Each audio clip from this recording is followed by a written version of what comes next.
I have a different definition for failures and different definition for success. So my reactions are very funny for other people to watch.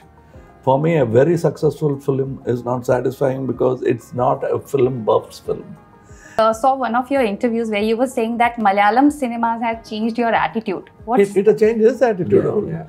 He second film. Yeah, second film was in Malayalam. It's a different environment, a lot of intelligent people, and people with passion for cinema.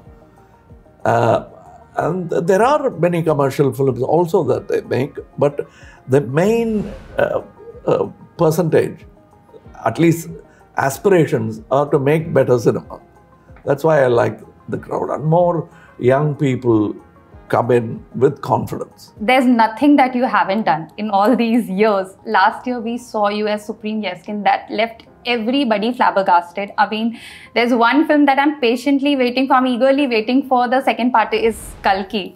The way you transformed the, prosthetics and everything. And here you have transformed into a total gangster. So out of which one was more difficult, or if you have to pick one? Yeah, I mean, difficult in the sense you can't take physical endeavor as difficult. Yeah. Because when you don't like something and you're doing something, that's the most difficult part. If you like the unit, you like the director, nothing will become difficult. And for me, even a failed film is not a total trash because I'm a film buff. And it's a good film that failed. And I always remember Raj Kapoor Sahib saying, there is no art film, there is no commercial film. Cinema is an art. Some people do it differently, only for money. Some people combine both. Some people do it because they don't care about money, they don't care about the market. They want their aesthetics to come. Ray Saab is one such. And I recently heard an interview where he's talking about one of the film. Why did you make the other film? Commercially, it was not successful. I said, what? I thought he's an angel with wings. So then I thought, yeah, gravity is superior to human being. Yeah. At last, so for the first time, you're also writing script with Mani sir in this film? No, we have written unproduced many stories which will sort of evaporate in my veranda.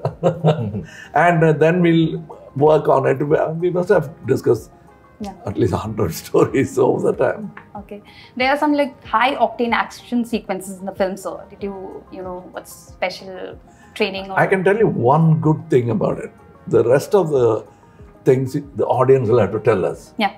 We didn't have an accident at all during action, which is a big thing to say, which means we had experts working in a film where such brutal action is taking place and nobody gets hurt. That's an achievement first. We've crossed that and nobody was hurt. And it's not just about stars.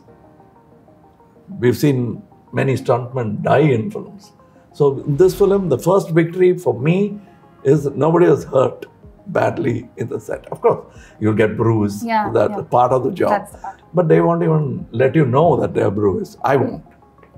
If it is healing, it's a healing wound, why complain about it? You don't have to run to the hospital.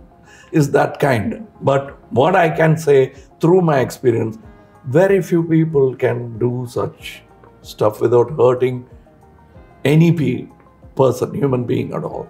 That's victory for me, if you ask me. Now the rest will have to be from the audience. It has good action scenes and he saw to it that the regular beats don't come in.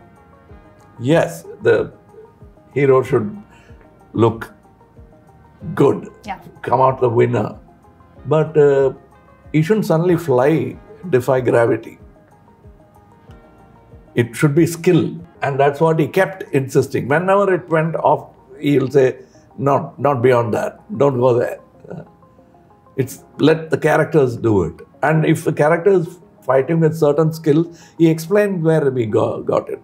You don't ask, well, how come the gangster shoots running and he's practiced for it. So it's all explained. Likewise, even the violence is, there's no question in the audience's mind. As he said, he's an audience. So first he asks all the questions that the audience would ask.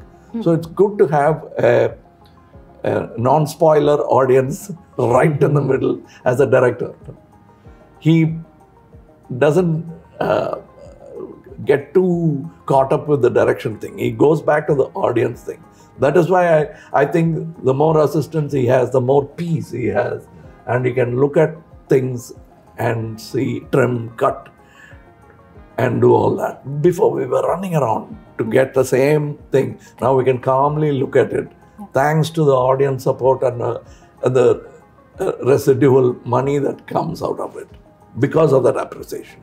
And we are able to do better films with better confidence, not panicking all the time. Mani sir, when you work with a legend like Kamal sir, there's an added pressure, and he himself is a director. This time you are directing him. Were there any creative difference at any point of time while you guys were doing this film?